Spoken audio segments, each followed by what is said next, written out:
인용문이 많은 건 내 설명보다도 진짜 중요한 것은 제퍼슨이 뭐라고 했는가가 더 중요해요. 역사적인 문서이기 때문에. 그래서 좀 지루하더라도 그 원문을 그대로 읽어가는 게 도움이 된다. 자, 제퍼슨은 이 선언에 막바로 이어서 애덤스의 귀족적 구상을 놀라운 해안으로 비판하고 일사천리로 자기의 대안을 제시한다. 당신은 사이비 귀족들을 별도의 입법부 속으로 집어넣는 것을 최선으로 생각합니다. 이곳에서 그들이 해를 끼치는 것이 자기들의 동등한 부문들에 의해 저지되고 이곳에서 그들이 토지 재분배론자들과 백성 대다수의 약탈 기도들에 맞서 제부의 보호막이 될 수 있기 때문이라는 것입니다. 나는 그들이 해를 끼치는 것을 막기 위해 그들에게 권력을 주는 것이 악을 치료하는 대신에 해를 끼치도록 그들을 무장해 주는 것이라고 생각합니다. 왜냐하면 동등한 부문들이 그들의 행동을 구속할 수 있다면 그들은 동등한 부문들의 행동도 구속할 수 있을 것이기 때문입니다. 해는 적극적으로만이 아니라 소극적으로도 끼쳐질 수 있습니다. 이것에 대해서는 미국의 상원 안에서의 도당들의 음모적 권모술수가 많은 증명을 제공해 왔습니다. 더구나 나는 그들이 부유한 사람들을 보호하는 데 필요하다고 생각하지 않습니다.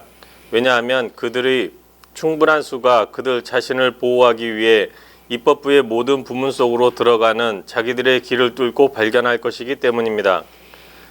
우리 자신의 15회로부터 20회까지 입법부는 지난 30년 동안의 활동 중에 재산 균등화에 대한 어떠한 공포도 그들로부터 감지되지 않았다는 것을 입증했다.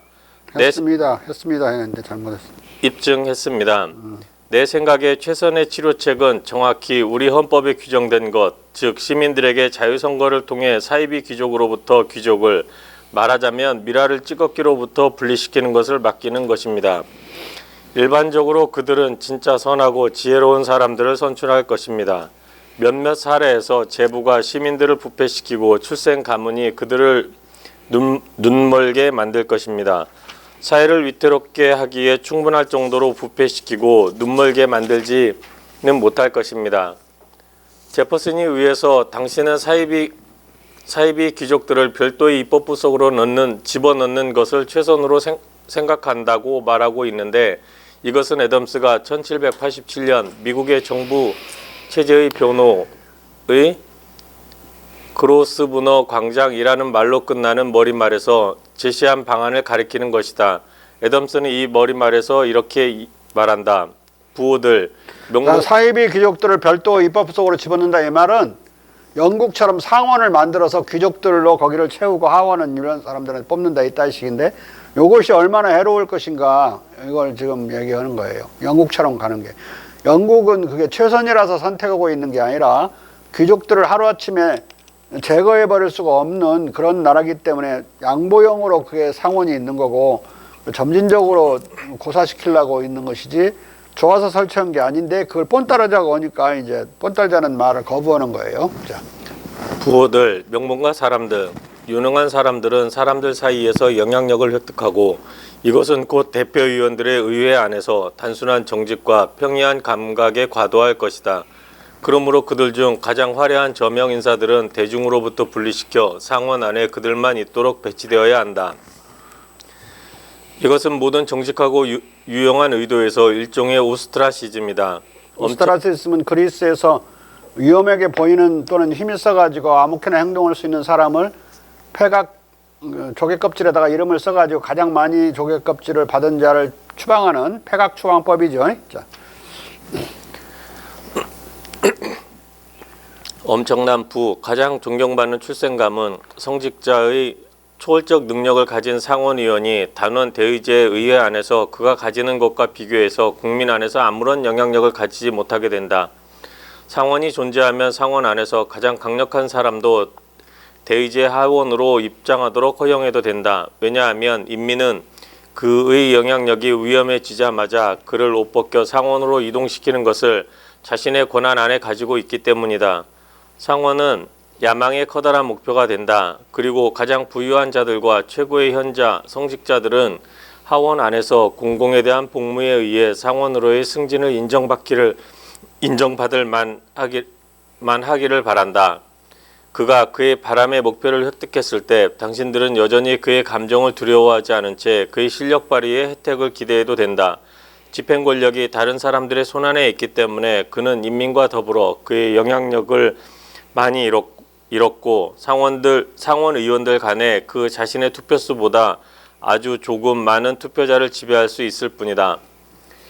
애덤스는 고대 그리스의 정치적 폐학 중의 하나인 오스트라시즘을 명분으로 대중과 독자를 홀려 명문가, 대부호, 성직자로 구성되는 영국식 귀족적 상원 제도를 도입하려고 하고 있다. 대중과 독자를 홀린다는 이야기는 상원제를 설치하자고 하면서 그걸 일종의 오스트라시즘이라고 포장하고 있죠. 그 추방하는 게 아니에요. 사실 따지면 그들이 역사적인 소멸 위기 속에서 구해가지고 딱 자리 만들어주는 건데 그게 어떻게 오스트라시즘이야.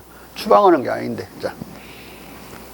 그러나 뒤에 살펴보는 바와 같이 그의 이 기도는 대중의 저항에 직면한다. 제퍼슨은 애덤스의 귀족제적 상원 기획을 일거에 기각하고 제도 개혁의 제시 없이 일단 헌법상의 자유선거의 취사 선택, 도태 기능을 통해 사이비 귀족들의 군부 진입을 막는 방법을 제시하고 있다.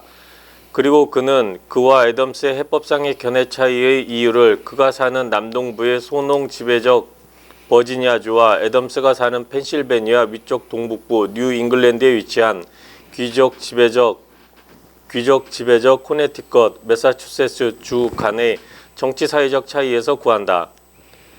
우리의 의견 차이는 아마 어느 정도 우리가 살며 접하는 사람들 간의 성격 차이에 의해 야기되는 것일 것입니다.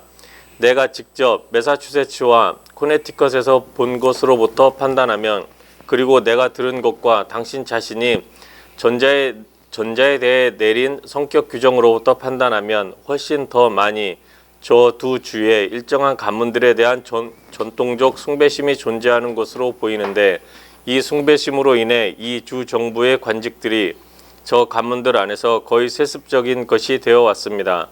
나는 당신네들의 역사의 초기 시절부터 저 가문의 구성원들이 우연찮게 덕성과 재능을 보유해서 백성의 복리를 위해 이 덕성과 재능을 정직하게 발휘하고 자신들의 복무에 의해 자기들의 이름을 백성들에게서 사랑받게 만들었습니다. 나는 코네티컷을 당신과 연결시키면서 이것을 도덕적으로가 아니라 오로지 정치적으로만 의미합니다. 성경을 그들의 땅의 관습법으로 만들었기 때문에 그들은 그들의 도덕성을 야곱과 라반의 이야기에 근거해서 모델링했습니다. 그러나 당신들에게 있어서의 관직의 이 세습적 상속이 상당한 정도로 진짜 가문 공덕에 근거할지라도 훨씬 더 많은 정도로 그것은 당신네들의 교회와 국가 간의 엄격한 동맹으로부터 생겨났습니다. 이 가문들은 당신이 나를 간지리고 나는 너를 간지릴 것이라는 공통 원리에 입각해 백성의 눈에 시성되었습니다.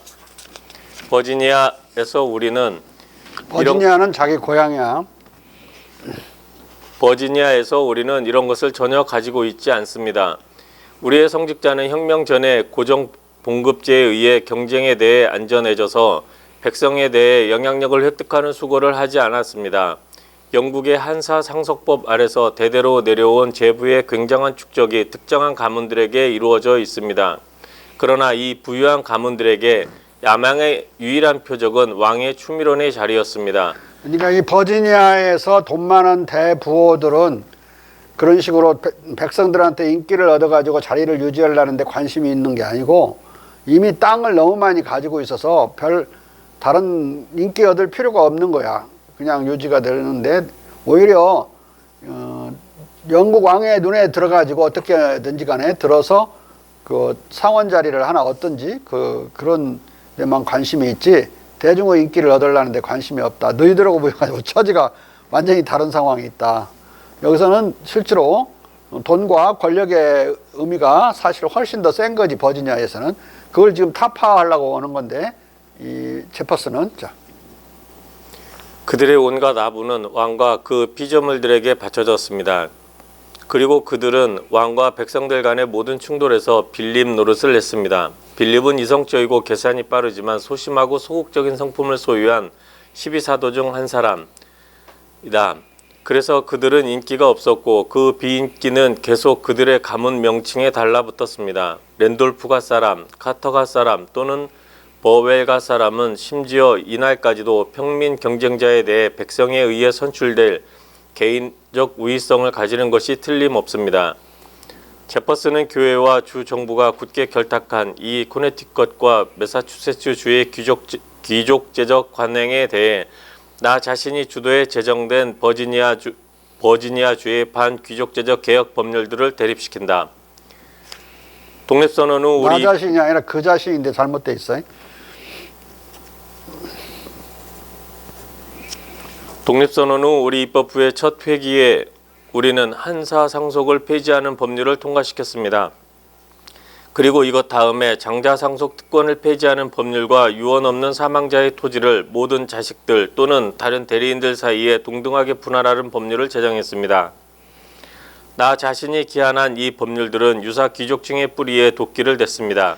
이게 갈수록 자식들을 많이 낳기 때문에 적어도 2명 이상 낳게 되면 장자상속제가 아닌 경우에는 장혼이 해체되죠. 그걸 아들 머리 수만큼 쪼개서 찾고 내려가면 3대께 가면은 다 소농이 되고 마니까 토지귀족은 사라져버리는, 뭐 신대륙에 무슨 귀족이 있느냐 이렇게 생각할 수 있겠지만은 왕이 만들어준 신대륙 특유의 귀족제도가 있었어요. 또 다른 거 하나, 그러지 않더라도 토지를 계속 축적을 해가지고 막 천석궁이 막 이렇게 되면 뭐 귀족적인 그런 지위나 대우를 받게 되기 때문에 그렇게 이미 기득권자들이 많이 있었어요, 신대륙에도. 네. 제퍼슨은 버지니아에서 한사 장자 상속제를 폐지하고 토지에 대한 자유부유제 한사 상속제는 장자 상속제와 겹치면서도 좀 다른 게, 장자가 너무 어리거나 너무 나이가 많은 경우에는 지정해가지고 누구만 상속할 수 있다 이렇게 정하는 거. 그리고 이제 그 장자가 나이가 이제 들어서 성인이 되면 그때부터 이제 또 그 장자가 가져가는 식으로 좀 복잡한 상속제도인데 두 개는 연결되어 있고 겹치기도 해요. 그러니까 후견이란 말은 안 쓰고 한사라고 그냥. 사는 이어받는다는 뜻이야. 자, 제퍼슨은 버지니아에서 한사 장자 상속제를 폐지하고 토지에 대한 자유 보유 제도를 도입함으로써 미국 남부의 귀족적 대농장주를 뒷받침해주는 봉건적 대토지 소유제를 중국에서 오래전에 관철된 소농체제로 전환시킨 것이다. 중국은 장자 상속제를 인정하지 않은 지가 거의 수백 년이기 때문에 아버지가 아무리 돈을 많이 벌어서 수천마지기 농토를 가지고 있다 할지라도 형제가 5명이면 5명한테 분할하기 때문에 1000마지기는 바로 200마지기로 줄어들고 200마지기는 또 5명을 낳은 경우에는 40마지기로 줄어들고 또 5명을 낳으면 200마지기는 어떻게 되는 거야? 5, 4, 20, 40마지기로 줄어드나? 40마지기에서 이제 또 5명이 뭐 8마지기로 줄어서 완전히 소농되는 거야. 그래서 중국은 소농 지배체제였어요. 그러니까 어떻게 되는 거야? 땅이 적으니까 적은 땅에서 소출을 늘려야 되죠. 그러니까 갖은 농경 기법과 기술이 발전해요. 이 인텐시브한 농법이 엄청나게 빠른 속도로 중국에서는 발전할 수밖에 없었다. 그 많은 인구를 먹여 살리기도 하고 그 많은 인구를 또 산출하기도 한 것은 이 소농체제였어요. 소농체제가 아니었으면, 그게 소농체제의 집약농업, 반대말은 조박농업이죠. 아무렇게나 막 가는 거, 땅이 넓으니까. 그런 거였다면은 못 먹여 살리고 또 그 인구를 산출하지도 못해. 먹을 것이 있어야 산출을 하지. 중국이 이미 뭐 16세기, 17세기 때 벌써 4억 5천 막 이랬으니까 유럽 인구 다 합쳐봤자 2억도 안 될 때 4억 5천이었으니까 어마어마한 인구를 그 넓은 땅이지만 사실 인구에 비하면 좁은 땅에서 소출을 낸 거예요. 그것은 소농체제 때문에 그런 것이다. 그러니까 반봉건적인 대토지 소유가 일본 놈들은 뭐 좋은 제도라고 그래가지고 그 명치유시를 할 때 다이묘들을 다 청산한 뒤에 그 땅들을 어느 정도 크기의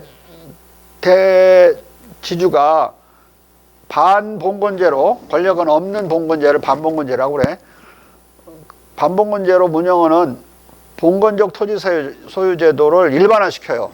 이 명치정부가.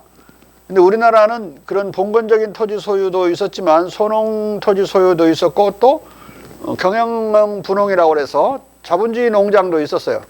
이 세 개가 막 경쟁하고 있는 때에 어느 것이 더 우세하게 발전할지, 경영 분홍이라고는 자본주의적 분홍이 봉건제를 이기게 되면 자본주의적으로 근대화된단 말이에요, 농촌이. 그런데 그럴 수 있는 대한제국기의 그 토지 소유 관계를 식민지화 하면서 이놈들이 싹 경영 분홍을 몰락시켜 버려요. 몰락시키고 세제상으로 불리하게 만들어서 몰락시켜 일본식으로 전부 봉건제도로, 봉건적 토지 소유 제도로 지주 소작 관계로 싹 재편하게 되는 거예요. 그래서 일제시대 때 그 영화에 많이 나오는 그따위 풍경들이 빚어지고 힘없는 놈들은 딸도 바치고 각시도 바치고 막 그러는 포악한 봉건 시대로 다시 퇴행해버리는. 응? 완전한 봉건 시대에는 초약권이 있었죠. 모든 여자는 봉건 영주에게 다 첫날 밤을 다 바쳐야 되는 초약권이 있었는데, 그런 것도 토지에 대한 절대적인 지배권을 토지 소유주가 갖게 될 때 먹고 살기 위해서 어쩔 수 없이 그렇게 되는 거예요. 그런 식으로 합법적이고 법적인 형태로 존재한 건 아니지만은 그 유사한 형태로 농촌에 사는 모든 사람을 마음대로 해버릴 수 있는 그런 절대 권력으로 지주들이 뭐 대자도 안 붙였어요. 지주하면 무조건 대주주였어요. 그리고 격상돼버리는 상황이 일제시대 때 벌어진다. 그러니까 일제시대 때 일본 놈들이 우리를 식민지화 해가지고 근대화했다? 개떡 같은 소리야. 오히려 전근대로 되돌아가 버리거나 우리에게 있지도 않았던 제도로 돌아가는 반봉건제도라고 해서는 우리나라에 일반적으로 존재하지 않았던 거예요. 존재하지 않았던 거다. 자본주의적 경영이 더 많았고, 자본주의 경영에서는 자기 땅이 많아서 자기 땅에서 임금 노동자를 쓰는 게 자본주의적 경영이죠. 근데 자기 땅이 없더라도 궁방전이나 이런 것을 옛날에는 노비로, 궁방전은 그런 왕실에 소속된 땅이나 또는 부재지주들이 가지고 있는 게 궁방전인데 그들이 그걸 농사를 못 짓잖아요. 안 짓고 노비는 다 도망가 버렸고 노비는 더 이상 없단 말이에요. 마름이나 있지 뭐 노비가 이미 노비를 도망가게 만드는 법을 영조와 정조가 계속 만들었기 때문에 추세법을 폐지해버리죠. 도망노예를 추적할 수 있는 법률을 폐지하기 때문에 영조는 가끔 중단시켰고 가뭄이나 뭐 흉년 이런 걸 핑계대고 또는 돌림병이 있다는 이유로, 정조는 아예 폐지해버려요. 그 말은 노비들 보고 도망가라고 부추긴 그런 그야말로 법률 조치예요. 그러니까 거의 다 도망간다고, 도망가서 임금노동자로 변한 거죠. 그럼 임금노동자를 써야만 돌아가니까, 그러면은 그런 궁방전처럼 거대한 농토는 자잘하게 그걸 쪼개가지고 말이야, 소작인들에게 7, 8마지기씩 나눠줘가지고는 회계가 안 맞아. 너무 복잡해. 수백 명한테 나눠줘서 이 새끼들 관리하기도 힘들다고. 조정의 관리들이 그거 언제 쳐다보고 있어. 그러니까 한 두세 놈한테 가령 궁방전 토가 2,000마지기지. 그러면 한 2,100마지기라고 쳐. 다섯 놈한테 700마지기씩. 아니, 세 놈한테 700마지기씩 나눠주면 2,100마지기지. 세 사람한테 나눠준단 말이야. 빌려가라고. 그걸 대차진농이라고 그래. 대차진농은 뭐가 있냐면 벽시나 곡물 씨앗과 그걸 갈 수 있는 소나 말을 가지고 있으니까 캐피탈이 있는 거지.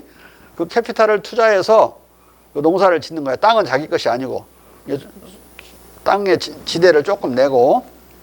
그 영국에는 전형적인 그런 형태였는데 우리에게는 특수한 경우에 그게 적용됐다.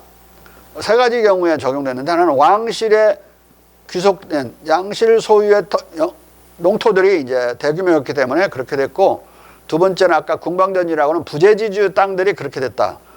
세 번째는 둔전이라고 그래가지고 역둔토, 둔전, 무슨 역에 딸려서 거기 역참꾼들로 소출로 월급을 주도록 되어 있는 그 둔전도 상당히 넓은 땅이었고, 그다음에 군대가 주둔하는 데 둔전이 있죠. 군둔전. 그 둔전들은 땅이 넓어서 그렇게 뭐 100명이나 200명한테 쪼잔하게 쪼개주고 그럴 의미가, 그럴 처지가 아니어서 뭐 대여섯 사람한테 크게 나눠서 토지를 해줬어요. 세 가지 경우에는 특수하게 그런 대차진흥이 나타났다. 아까 첫 번째 자기 땅이 넓어가지고 임금 노동자를 쓰는 경우와 자기 땅이 아닌데 빌려가지고 대차진흥이 되는 그런 경우와, 예? 또 나중에 이제 7, 8마지기 갖고는 지어서 먹고 살기도 힘들고 도시로 나가면 오히려 잘 먹고 살 수 있는 경우는 7, 8마지기를 버리고 갈 수는 없죠. 누구에게 맡기고 나간단 말이에요. 그때 7, 8마지기를 한 10번만 10사람한테 모으면 어떻게 돼? 7, 80마지기 되죠. 그러면 거의 지주, 우리가 옛날 토지를 극히 적은 돈으로 국가가 매수해가지고 나눠줄 때, 토지개혁 할 때 80마지기 이상은 지주로 보고 다 수탈했어요. 아주 그냥 강탈적 수탈을 했는데, 그냥 유상 수탈, 북한은 무상 수탈. 그러니까 벌써 7, 80마지기니까 지주가 될 수 있는 땅은 자기 것이 아니지만 거기서 임금 노동자를 써서 이제 짓는 거니까, 네 번째 형태는 이제 그야말로 가장 일반적으로 나타날 수 있는 자본주의적 차진흥이었죠. 지금은 대부분 그렇게 한 4, 500마지기를 지금 저 청년들이, 그건 전부 15마지기, 16마지기, 7마지기 그런 사람들이 또 땅은 안 팔려고 그래요. 왜? 선대로부터 내려온 땅이니까 전라도 지역이나 이런 데 안 팔아요. 그리고 이제 빌려주고 조금 몇 박적 얻어먹어. 왜냐하면 지금 자기들은 늙어서 지치도 못하니까. 그러니까 막 200마지기, 300마지기 가지고 있는 사람들이 많아요. 자기 거 아닌데 여기저기서 조금 맡긴 것들, 뭐 20마지기, 15마지기, 뭐 한 20사람한테 모아서 받으면, 그리고 또 막 군에서 모아줘. 들어오라고. 자기 군으로 들어와 살으라고. 귀농을 하고. 농고 나오고 농대 나온 사람들 아주 좋아하지, 젊은이들은. 지금은 농민들 무시고 뭐 기계들 손도 못 대. 그리고 전부 원격 판매를 하니까 컴퓨터 엄청 잘해야 된다고. 나도 그 업무가 복잡해서 모르겠던데 보니까. 그런 이제 농업, 인텐시브한 농업은, 그래서 그것들이 지금은 대토지 소유나 대차진흥이나 그런 자본주의적인 그래서 남의 일손을 빌려가지고 임금노동자를 써서 하는 그 방향으로 봉건적 토지에서 자본주의적 영농으로 가는 것이 역사적 발전 법칙이었다. 그게 칼막스 태제야. 그리고 공산주의자들이 철저히 믿었던 그 태제라고. 근데 그렇지 않다고 나는 봐요. 한때 그 방향으로 갔고, 그 다음에는 어떤 식이 벌어졌느냐. 가장 발전된 네덜란드나 덴마크나 미국 또는 호주의 농업 발전을 보면은 그런 임금 노동자를 써서 농장을 운영하는 그 자본주의적 제도가 다 무너졌어요. 다 무너졌고, 완전히 새로운 형태의 가족농으로 발전했다. 새로운 형태라는 뜻은 뭐냐면, 땅을 경작하는 면적은 옛날에 대차진흥이나 대주주가 경작하는 농장의 규모에 맞먹거나 그보다 더 큰데, 농사는 가족만 짓는 거예요. 이거 얼마나 과학화됐고 기계화됐는지 알겠죠? 그러니까 왜 농업의 특징상 남의 손을 쓰면 망가지는 경우가 많아요. 채소나 딸기 같은 경우는 막 던져버리면 안 되잖아. 대단히 정성스럽게 그걸 가꾸고 또 그 캐링도 수송하는 것도 그렇게 정성스럽게 해야 되는데 남한테 맡기면 그게 얼마나 그게 남아나겠어. 그러니까 농업노동의 특징상 정성스러운 노동을 필요로 하기 때문에 가족이 아니면 그렇게 할 수가 없어요.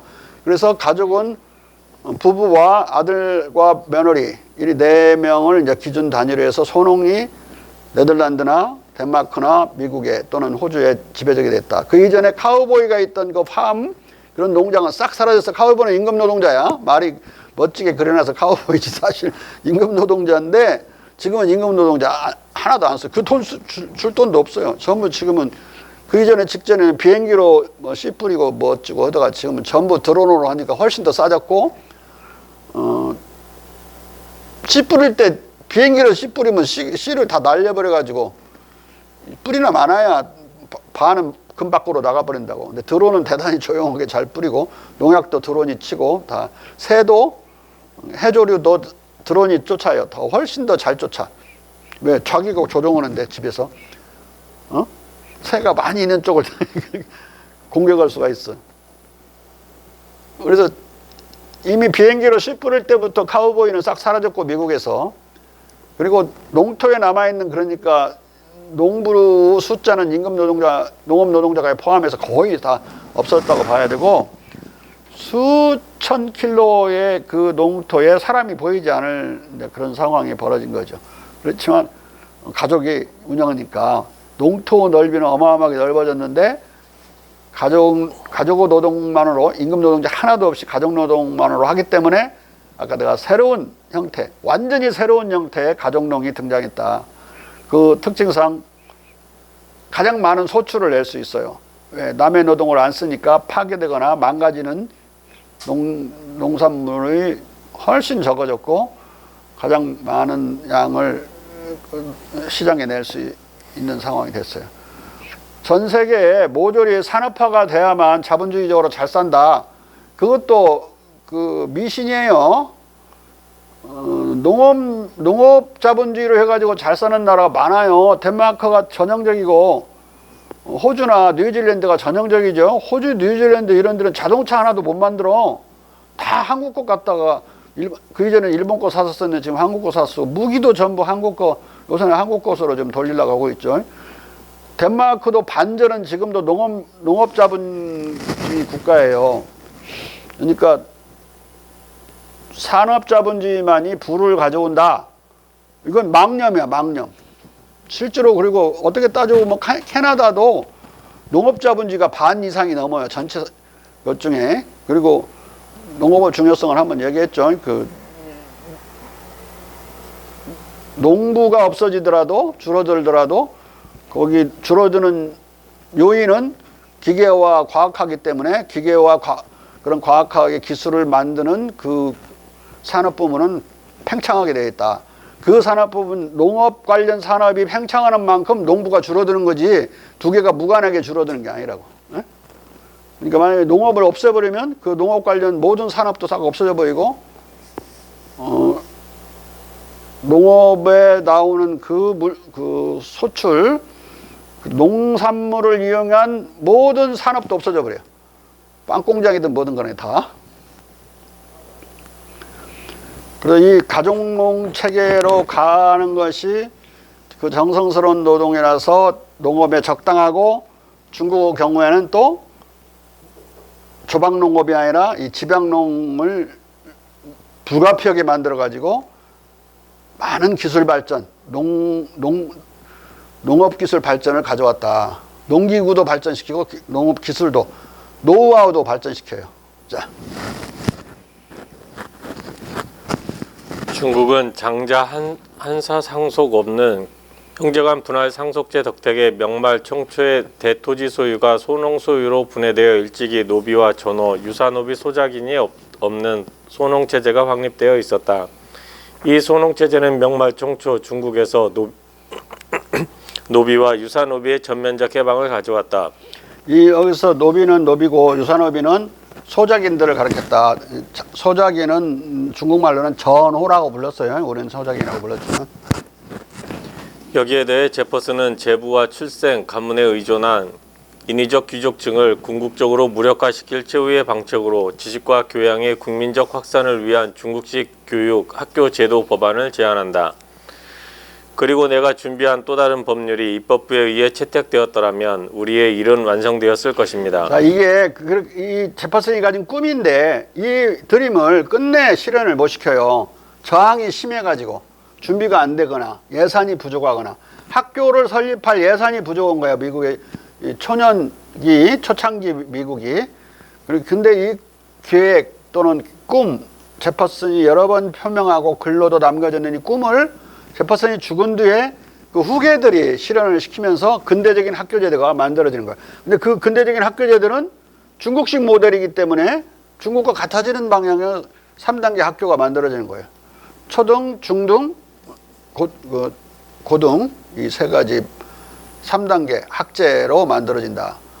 그런데 미국에서는 이제 중등 단계를 고등학교, 중학교로 또 두 개로 나눠서 3년 제도 해서 복잡해졌지만 유럽은 아예 다 그냥 그 조선시대랑 똑같아요. 서당, 중등은 6년제, 김나지움은 6년제다. 또 초등학교를 6년으로 하지 않고 4년으로 한 데는 이제 중등이 8년짜리도 있고 9년짜리도 있고 약간 독일도 주마다 조금씩 달라요. 대학만 이제 4년으로 되는 거고. 자, 그것은 학식의 더 일반적 확산을 위한 법안이었습니다. 이 법안은 당신들의 군구처럼 모든 현을 5, 6평방마일의 학군으로 나누고 각 학군에서 읽고 쓰고 보통 산수를 위한 자유학교를 설립하고 국비로 지구학교에서 더 높은 교육을 받을 수 있을 최선의 학생들을 이 학교들로부터 연례적으로 선발할 것을 대비하고 이 지역 학교로부터 일정 수의 가장 촉망받는 학생들을 선발하고 모든 유용한 과학들이 가르쳐질 대학교에서 완성되는 것을 의도했습니다. 이게 선천적인 귀족을 없애버린 대신에 후천적인 교육을 통한 귀족을 만들어내는 교육제도에 관심을 집중하는 거예요. 자. 이와 같이 가치와 비범한 재능은 공적 업무 위임을 받기 위해 제부와 출생의 경쟁을 물리칠 목적으로 교육에 의해 모든 생활 조건으로부터 찾아지고 완전히 준비되었을 것입니다. 나의 명제는 그 이상의 목적을 위해 이 학군들의 빈자의 돌봄, 도로, 경찰, 선거, 배심원 지명, 작은 소송에서의 재판 관리 및 국민군의 초급 훈련을 위임함으로써 이 학군들의 가장 적합한 자격을 갖춘 그런 분량의 자치를 인정해 주어야 했습니다. 간단히 그들의 눈 아래서 그들이 나라나 주의 더 큰 공화국보다 더 잘 관리할 그 모든 관심사들을 위해 그 학군들을 작은 각 교구의 정상의 학교장을 가진 공화국으로 만들어 주어야 했습니다. 학교장에 의한 학군 회의의 총 소집령은 같은 날 주를 관통해서 어느 때든 어느 필요한 사항에서든 백성의 진정한 감각을 산출할 것이고 당신네의 백성들이 당신들의 군구 회의를 통해 그토록 종종 그리고 그토록 큰 효력을 갖고 해왔던 것처럼 주로 하여금 통째로 움직일 수 있게 해줄 것입니다. 이 양반 학군으로 나오고 학군이 동시에 또 군사적인 임무도 수행해야 된다고 그랬으니까 옛날 무슨 박정희가 들으면 좋아할 이야기인데 여기서는 이제 그 밀리시아, 그 민군을 얘기하는 거야. 이게 그 별도로 조직된 그런 군대가 아니라. 그러니까 우리의 오가 작통제에 의해서 군인을 만드는 것하고 학교를 결합시키려고 그런 거예요. 근데 이건 완전히 잘못된 제도다. 결국은 이건 실현되지 않아요. 학교 제도만 실현돼. 군자는 빼고. 왜냐하면 중국과 조선은 공통된 게 뭐냐면 군대를 가는 사람과 학교를 가는 사람을 두 개를 나눴어요. 학교를 가는 시험에 향교 입학 시험에 합격하면 그 군대가 면제됐다고. 오늘날도 우리가 면제는 안 해도 연기할 수 있잖아요. 그러듯이 군을 면제받으면 양반이야. 군을 면제받지 못하고 군역을 치르죠. 그러면은 상민이야. 천민은 군대 안 가니까 군대 가는 건 귀족도 아니고 천민도 아닌 상민이라고. 그러니까 군대를 갔다 왔다는 그런 기록은 이제 나중에 예비군이 되는 건데, 그러면은 보인 또는 보민이라고 그래서 예비군이 되면 아 이거 군대 갔다 왔구나, 상민이구나, 그거 바로 안단 말이에요. 이순신도 보인이었다고. 4대가 지나니까 평민화돼 버렸어. 4대가 지났다는 건 과거 급제를 못하고 4대가 지나가는 경우에는 평민화돼 버린다. 자기들은 양반이라고 우길 수 있지만은 동네에서 관에서는 인정하지 않았어요. 영장 나온다고 바로. 그리고 향교에 합격했어도 연말마다 시험을 치러서 낙방하지? 그러면 바로 영장 나왔어요. 그런데 이게 문란해지면 문란해질수록 나중에는 그 시험 떨어져도 영장 안 나오고 졸업할 때까지 그냥 봐주고. 왜냐면 막 아버지가 부자인 놈들은 향교에다가 무슨 1년 쓸 한지를 갖다 댄달지 막 그래가지고 막아버리니까. 근데 그게 있어야 또 무상교육을 시키고 쌀을 뭐 6개월 분을 먹을 걸 준달지 그러니까. 후기로 올수록 그 떨어지면, 시험에서 떨어지면 군대로 내보내는 그 가혹한 조치들은 줄어든다. 대신 학교에 적만 두면 군대는 안 갔기 때문에 군대와 학교를 엄격히 분리시켰다. 조선과 중국에서는. 이 사람은 그걸 결합시키려고 오고 있기 때문에 박정희나 좋아할 소리라니까. 우리가 뭐 했던 게 뭐지? 학군단 말고 내가 받았던 게 뭐더라? 그 문무대하고 전방 입소. 아니요, 내가 받았던 게 뭐였지?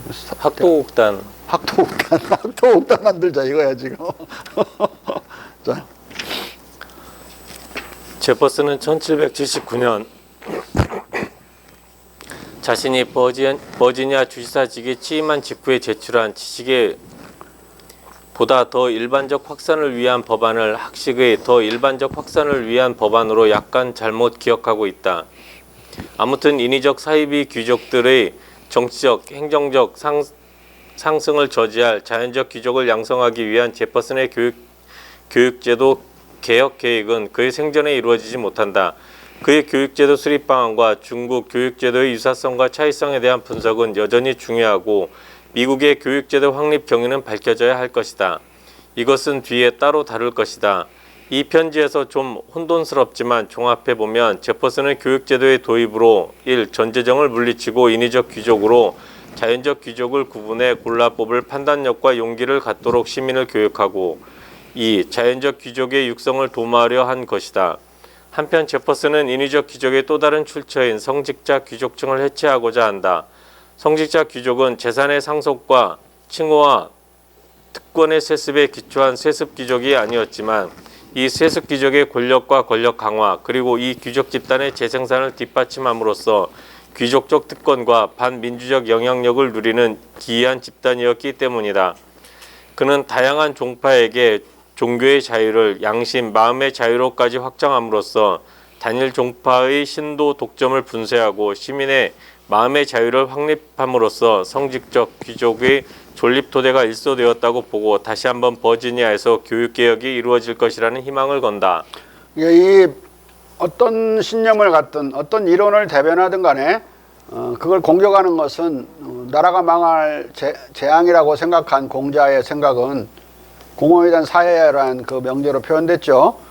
그 명제는 얼마나 중요한 명제냐면 극동제국의 모든 인민들을 정신적으로 해방한 거예요. 어떤 한 가지만 생각하거나 한 가지만 믿도록 만들지 않았기 때문에 그 자체를 적대시하는 태제죠. 그거 하면 안 된다는 이야기란 말이야.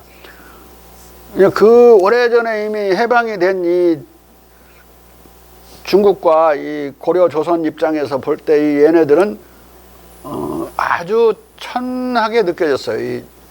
이 기독교 선교사들을 볼 때 전혀 권위가 없었죠. 꼭 뭐만큼 권위 없었냐면 동네 단골레만큼 권위가 없었어. 무당을 존경하지 않았잖아요. 그냥 필요하면 갖다 쓰긴 썼지만은 존경하지 않듯이 그 사람들한테 뭐 하소연을 할 때는 미셔너리가 의미가 있을지 몰라도 아주 코가 좀 큰 무당으로 봤어요. 뺑 기도해야 되니까 밥 먹을 때마다 하나도 존경하지 않았다. 무당과 같이 동일시됐기 때문에 존경받을 수가 없었다. 뭐에 사로잡힌, 무슨 생각에 사로잡혔든 무슨 믿음에 사로잡혔든 그 사로잡힌 것 자체를 정신적 불건강으로 보는 게 이 유교의 가장 중요한 정신 진단이에요. 자, 이 체계, 인위적 귀족을 없애기 위한 개혁 입법 체계의 일부를 이루는 종교의 자유가 성직자 집단의 귀족을 진압하고 시민에게 마음의 자유를 회복시켰고, 한사와 혈통에 관한 법률들이 시민들 간의 조건의 평등을 배양하니, 교육에 관한 법률들은 인민 대중을 자신들의 안전에 필요한 도덕적 존경 지위의 높은 토대로, 그리고 질서 정연한 통치로 높였을 것입니다. 그리고 인민 대중을 정부의 위탁을 위해 진짜 아리스토일을 선발할 능력을 갖춰줘 사이비들을 배제하게 되는 큰 목적을 완성했을 것입니다. 그리고 당신의 두 편지의 제문을 제공한 동일한 테오그니스는 우리에게 키루누스, 귀족적 인간들이 나라를 망치게 하지 말라고 확언해 주고 있다. 이 법률은 아직 작고 비효과적인 정도로밖에 시행되지 않았을지라도 여전히 아직 채택되지 않은 개정된 법전의 다른 법안들과 함께 입법부에 상정되고 있는 것으로 여겨지고, 나는 어떤 애국적 정신이 유리한 계기에 그것을 불러 올려 우리 정부의 아치 꼭대기의 쐐기돌로 만들 것이라는 큰 희망을 가지고 있습니다.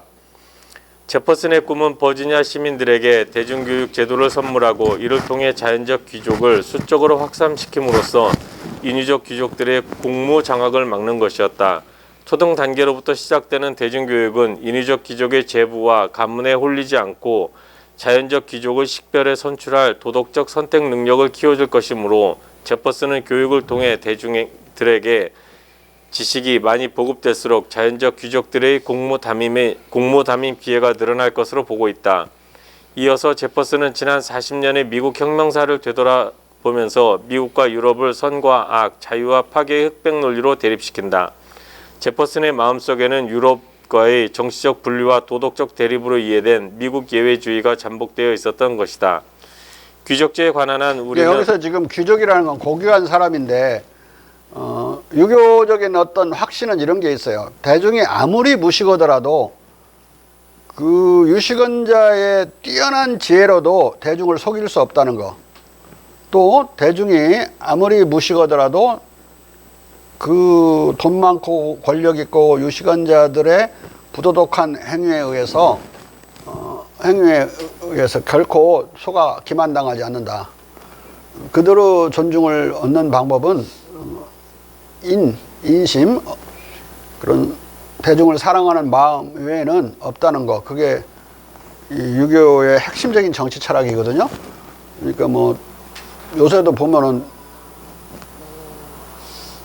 무슨 뭐 바이든을 뭐라고 하지? 뭐 난리면이라고 했다고 막 그러면 국민이 속을 줄 알고, 머리 나쁜 사람은 바이든으로 들리고 머리 좋은 사람은 난리면으로 들리고 이렇게 얘기를 하는 식이 같이 들려서, 가장 ABCD에 해당되는 공자 정치 철학에서는 ABC에 해당되는 것을 어기고 있다. 전 국민을 청력 테스트에 집어넣어가지고 다 그걸 아니, 첫날은 조갑제 말이야. 첫날은 바이든이라고 들린다고 그러놓고 다음날 바로 난리면으로 들린다고 그래 버리대. 응?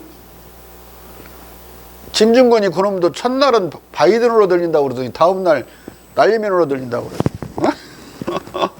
응? 하룻밤 사이에 바뀌었어.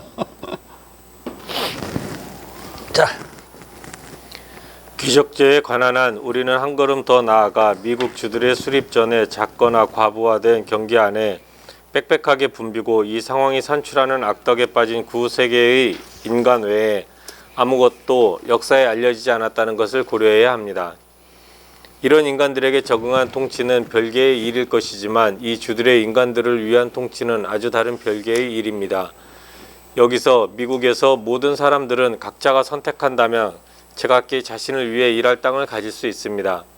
아니면 어떤 다른 산업의 경영을 선호해서 땅 대신에 충분한 생계를 보장할 뿐만 아니라 이것과 함께 노령 때 노동의 종식을 대비할 보상을 추구할 수 있습니다.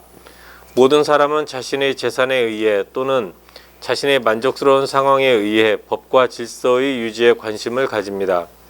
그리고 이런 인간들은 자신들의 공무에 대한 건전한 통제와 일정한 정도의 자유를 안전하게 그리고 유익하게 자신들에게 확보할 수 있습니다. 반면 유럽 도시들의 폭도의 손안에서 자유는 즉각 공적이고 사적인 모든 것의 해체와 파괴로 도착될 것입니다. 혁명 프랑스의 지난 25년과 독립국가 미국에서의 지난 40년의 역사는 아니 지난 200년의 미주 역사는 이 관찰 대상인 두 지역의 진리를 입증해 줍니다. 제퍼슨은 미국과 유럽을 일관되게 흑백 논리로 분리 대립시키고 있다. 그러나 그는 미국 혁명의 영향이 유럽에도 미치고 또 과학 진보의 계몽 효과로 앞으로 더 미칠 것으로 내다보며 미국과 유럽 간의 정치적 분리와 도덕적 대립이 완화되고 유럽에서도 귀족 집단이 별 볼 일 없는 지위로 추락할 것이라고 내다본다. 그러면서 유럽의 지난 혁명과 그 조짐을 평가하고 있다. 그러나 심지어 유럽에서도 변화가 인간의 마음속에서 감지될 정도로 일어나고 있습니다. 과학은 읽고 성찰하는 사람들의 사상들을 해방시켰고 미국의 본보기는 백성들 안에서 권리의 느낌에 불을 땡겼습니다. 그 결과로 경멸 속으로 추락한 신분과 출생의 대항해 과학과 재능과 용기의 반란이 시작되었습니다. 이 반란은 그 첫 시도에서 실패했습니다. 반란의 성취를 위해 쓰이는 도구인 도시 풍민들이 무지, 빈곤, 악덕에 의해 천박해져 자제되어 합리적 행동을 할 수 없었습니다. 그러나 세계는 첫 번째 여기 그 플레베이언들 쌍킬러트들이 프랑스 혁명이 일어나서 좋았는데 권력이 쌍킬러트로 넘어가면서 완전히 이제 단두대 정치로 바뀌어버리죠. 이걸 지금 비판적으로 묘사하고 있는 거예요. 폭민화돼 버리는 폭민 정치에 대해서 혁명적 폭민 정치죠. 자. 그러나 세계는 첫 번째 재앙의 공황 상태로부터 회복될 것입니다. 과학은 진보하고 재능과 모험심은 방심 없는 경계 상태에 있습니다. 농촌 인민에게 즉 그들의 원칙과 복종에 기반을 둔 더 통치 가능한 권력에 의지할 수 있습니다. 신분, 출생, 그리고 허씨 귀족 집단은 최종적으로 심지어 그곳에서도 하찮은 존재로 움츠러들 것입니다. 하지만 우리는 이것에 간섭할 권리가 없습니다. 우리 자신의 시민들의 도덕적, 육체적 조건이 불충실한 공복이 꾀하는 해악이 치유될 수 있기 전에 이 공복을 대체할 수 있게 해줄 짧은 기간에 선거를 반복함으로써 그들의 정부를 지도하기 위한 유능하고 선한 사람들을 선발할 수 있는 능력을 그들에게 갖춰준다면 우리는 그것으로 족합니다. 짧은 사이에 짧은 기간에 선거를 반복한다. 이 말은 임기제로 한다 이거야. 한번 당선되면 계속 종신하는 게 아니라 4년이면 4년, 5년이면 임기제로 해서 계속 심판할 수 있게, 계속 시험에 테스트에 들어가 있게 만드는 거예요. 자. 이게 지금 그냥 국회의원이나 뭐 시의원이나 그 테스트 당하고 그런 게 너무 힘든 거요. 교수는 한 번 교수면 절대 테스트는 안 당하는데 30년 이상 4년마다 선거 준비할 뿐만 아니라 공천 신경 써야 되고 이제 민심도 살펴야 되고 당심도 살펴야 되고 근데 당심하고 민심하고 거리가 먼 경우가 많죠. 여기서 민심은 대충 어떻게 할 수 있는지 알겠는데 당심은 아주 미스터리어스해. 적극적인 끈을 잡지 않으면 잘못하면 소홀히 되는 순간 딴 놈이 그 자리에 들어와 버리니까 하려는 사람은 많고 그 자기 끈은 사라져 버릴 수도 있고 대부분 동아줄인 거 썩은 동아줄 튼튼했는데 조금 가면 썩어갖고 자. 제퍼슨은 유럽을 공황 상태로 빠뜨린 1789년의 프랑스 혁명을 도시 폭민들의 난동과 나폴레옹의 반동에 처해 실패한 것으로 보고 있다.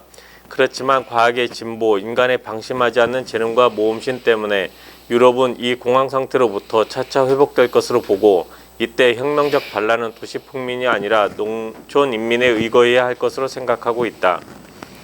그에 의하면 농촌 인민은 도시 폭군과 달리 원칙과 복종의 기반을 둔 더 통치 가능한 권력이기 때문이다. 한편 미국에서는 짧은 기간의 선거는 영국과 미국 상하원 의원 임기를 2년으로 제한하는 것과 관련된 말이다.